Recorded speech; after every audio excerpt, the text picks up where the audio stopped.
অভাবের তাড়নায় একটি দোকানে চুরি করতে গিয়ে ধরা পড়ার পর সেই চোরকেই বিয়ে করার প্রস্তাব দেন ওই দোকানদার এডমিন।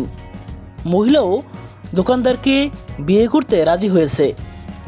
ঘটনা সূত্রে জানা যায়, অল্প বয়সে স্বামী মারা যাওয়াতে ছোট সন্তানকে নিয়ে অসহায় হয়ে পড়েন এই নারী।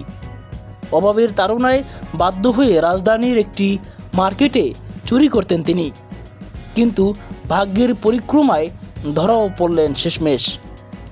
ধরা পড়ার পর তাকে জিজ্ঞাসাবাদে তিনি তার সকল কষ্ট ও অসহায়ত্বের কথা জানান।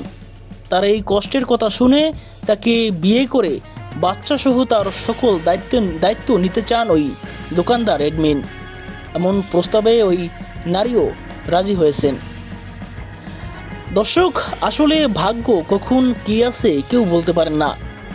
অগোছল একটি জীবনে মুহূর্তেই পরিবর্তনের ছোঁয়া লেগেছে।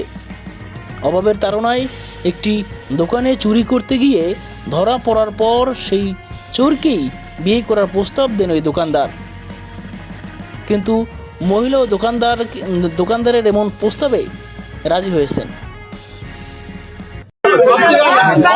আপনার মাস্কটা খুলেন, মাস্ক খুলেন, এটা সুন্দর চেহারা দেই।